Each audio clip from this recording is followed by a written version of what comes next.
Bonjour, j'aimerais remercier l'Association francophone de Red Lake et le patrimoine canadien pour la belle opportunité de vous faire des vidéos en français. Aujourd'hui, j'aimerais vous montrer comment faire des baguettes maison. Donc, je sais que ça s'achète, mais il y a quelque chose avec le goût de maison qui est tellement bon. C'est une activité le fun à faire en famille aussi. Puis mes enfants, ils adorent en manger. Donc, aujourd'hui, on va faire des baguettes. Donc, la prochaine chose qu'on commence à faire, c'est la pâte. Donc, c'est une pâte un petit peu différente que pâte de blé, de pain. Il n'y a pas d'huile dedans. C'est surtout ça la différence. C'est une pâte qui est assez ferme. Donc, je l'ai déjà mélangée. Donc, on la mélange et on la pétrit pendant 5 minutes. Donc, si vous avez besoin des instructions comment faire votre pâte ou la pétrir, vous pouvez aller voir les vidéos que j'ai faites sur pain traditionnel. Ça va vous montrer comment pétrir. Donc, maintenant que j'ai ma pâte, une belle pâte ferme, pétrie 5 minutes, bien, je la mets en boule. Je l'ai comme coincée en dessous pour faire une boule. Puis, je vais la mettre dans mon bol que j'ai huilé. Donc, je roule la boule dedans pour que... le dessus, puis après ça, je la tourne de bord, puis je la remets pour que ça soit huilé un petit peu partout sur la boule pour pas que ça sèche. Ensuite, je prends un linge, puis je le mets juste par-dessus le bol, puis on va le laisser lever. Je vais le laisser lever à peu près 1h30 pour que la pâte double. Ensuite, je monte à la prochaine étape. Là, je l'enlève dans mon bol. On va la faire tomber. Vous pouvez le mettre si vous voulez. Ensuite, on prend des morceaux, à peu près cette grosseur-ci, mais c'est sûr que ça dépend de la grosseur de baguette que vous aimeriez. Puis on va la mettre en boule. Donc juste la rouler comme ça ici, tu mettre des parties par en arrière. Puis quand ça arrive tout en arrière, on le pince pour faire notre boule. Puis ensuite, on va laisser nos boules pour lever. Une fois qu'ils sont levés, je vous montre la prochaine étape pour faire les trous au milieu.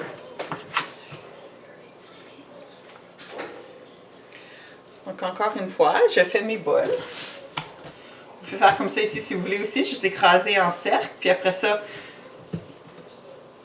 rapporter au milieu, puis avoir votre boule. Donc, comme si vous pouvez voir ici, vous pouvez l'écraser genre en gros cercle, puis après ça, juste le plier au milieu. Puis après ça, juste pincer où est-ce que ça connecte au milieu. Puis vous avez une belle boule. Puis on continue par toute la pâte. Là, OK, ma batch de pâte, c'est une batch double, donc c'est sûr que c'est gros.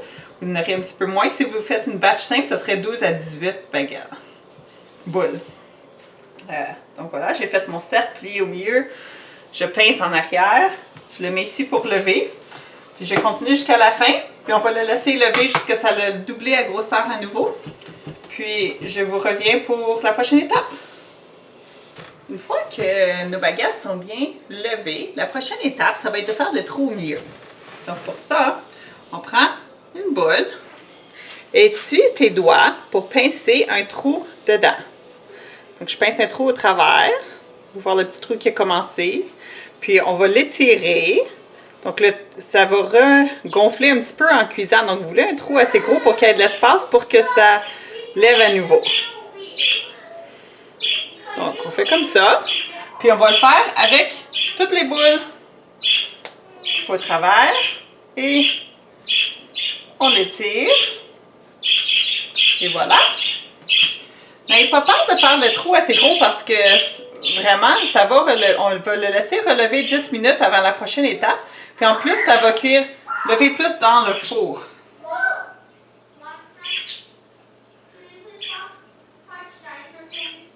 Et voilà. Donc, on continue jusqu'à ce qu'on les ait toutes de faites. Et en attendant que ça lève, ça 10 minutes, on va commencer à chauffer un chaudron d'eau pour que ça soit bouillant. Ça fait 10 minutes que mes baguettes sont en train de relever depuis que j'ai fait les trous. Mon eau est bouillante. Donc maintenant, on va prendre les baguettes puis on va les mettre dans l'eau bouillante pendant 45 secondes. On va les tourner une fois de l'autre côté. Donc, on en met 2, 3, 4 à la fois. Pour pas que ça refroidisse l'eau trop parce qu'on veut que ça bouille. Donc là, j'en ai mis 4 parce que j'ai un gros chaudron. Je laisse bouillir. Puis on les tourne. Donc c'est à peu près 45 secondes total. Je compte pas nécessairement, mais vous pouvez. Puis une fois que c'est que c'est fait, on les enlève, on les met sur une plaque à biscuits pour les égoutter d'eau. En plus, ensuite, on peut les mettre sur une plaque à biscuits parce qu'on va les faire cuire au four. Donc, je vous montre la prochaine étape une fois que toutes mes bagels sont cuits. Donc, ça fait à peu près 45 secondes, je les enlève. Ils vont avoir de l'air un petit peu ratatiné comme baguette. Après bouillir, c'est correct. Une fois qu'ils sont dans le four, ça va les égaliser un petit peu plus. Ça va être plus beau une fois que c'est fini de cuire. Donc, voilà, j'en ai 4 de fait. J'en mets d'autres dans mon eau chaude. Un autre 45 secondes et on continue jusqu'à ce qu'il ait tout passé au travers le bain d'eau chaude. La prochaine étape, maintenant que toutes les baguettes ont bouilli, c'est qu'on prend un blanc d'œuf, on met un petit peu d'eau dedans, on le bat légèrement, juste assez pour pouvoir l'étendre. Donc j'ai un pinceau que je vais utiliser, puis on va l'étendre sur le dessus de toutes les baguettes. Ensuite, sur le dessus, vous pouvez les laisser bien ordinaires. Ou vous pouvez mettre des graines de sésame, des graines de pavot, un petit peu n'importe quoi dans le fond. Si vous voulez faire des baguettes à la cannelle et raisin, eh bien ça c'est de le rajouter dans la pâte. Donc cette fois-ci on les fait bien ordinaires. Vous pouvez mettre n'importe quoi sur le dessus. Vous savez c'est quoi les choses qu'on peut mettre sur les baguettes comme on voit au magasin. Vous pouvez copier. Donc le blanc d'œuf c'est un petit peu, ça va le faire coller dessus. Maintenant, on prend nos graines de sésame et je les mets sur le dessus. Ça fait beau, ça goûte bon. Une fois que vous savez la base de faire les muffins, les baguettes, bien là, vous pouvez jouer avec les goûts. Ou faire un petit grain si vous voulez. Dans la pâte surtout. Après ça sur le dessus, des graines de lin. Donc et voilà, c'est prêt. Maintenant, je vais les mettre dans le four à 350 pendant 35 minutes. Donc, je vous montre le résultat une fois que c'est cuit. Et voici les beaux baguettes. Ils sont sortis du four. Ils sont tous beaux. Une graine de pavot, une graine de sésame. Ils sont tous mous. Regardez ça. Wow, ça va faire un bon collation, déjeuner. L'autre jour, j'en avais qui étaient un petit peu plus vieux, donc je les ai coupés. Et on a fait des pizzas avec. Des pizzas baguettes. C'était super bon. Donc, j'espère que vous allez l'essayer. Merci de m'avoir écouté. Bonne journée!